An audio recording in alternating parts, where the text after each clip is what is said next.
जैसा गाइस आज हमारे पास आया हुआ है Vivo Y56। एग्जैक्टली इसमें प्रॉब्लम क्या थी? 5G network.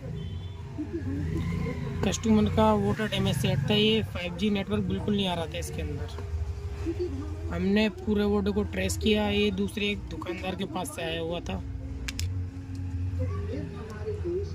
ये हमने इसको पूरे को डायग्नोस किया, बोर्ड को एक तरीके से चेक किया। और ये देखिए हमें इसमें प्रॉब्लम कहाँ पर मिली। इसी शॉपकीपर भाई से आया हुआ थे हमारे पास। उस भाई ने बिल्कुल छड़कानी नहीं करी इसके अंदर, उसने सिर्फ ऊपर से सफाई वगैरह करी थी। एग्जैक्टली देखो इसमें 5G नेटवर्क की जो प्रॉब्लम आई थी वो आई थी यहाँ से, ये जंपर से।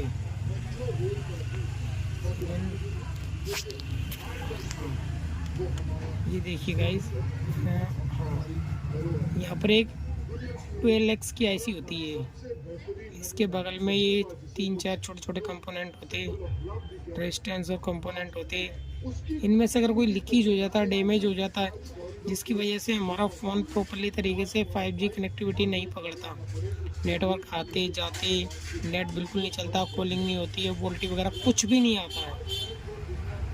मैंने यहाँ से पूरा बोर्ड को ट्रेस करने के बाद मैंने यहाँ पे देखा तो एक कंपोनेंट लीकेज था।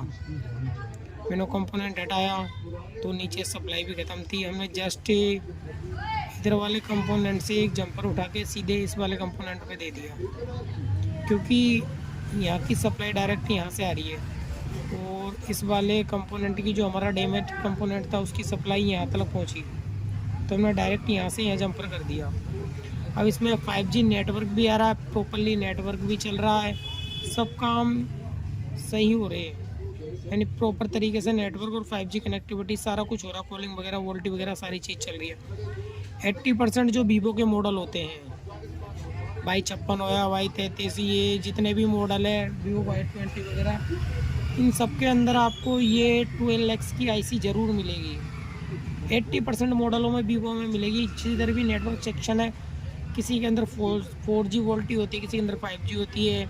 99% 5G जो वो पकड़ता है अपना मोबाइल नेटवर्क, वो इन्हीं आईसी और ये कंपोनेंटों की वजह से पकड़ता है। तो सबसे पहले अगर तुम्हारे पास कोई भी ऐसा सेट आता है वीवो का कि 5G नेटवर्क नहीं पकड़ रहा, 4G नेटवर्क नहीं पकड़ रहा, वोल्टी नहीं पकड़ रहा, तो मेन जो WTR है उसे छेड़ने से पहले बगलों के जो कंपोनेंट लीकेजिंग वगैरह सप्लाई है उन्हें चेक करो, कहीं हमारा कोई कंपोनेंट लीकेज तो नहीं है क्या। कई बार जो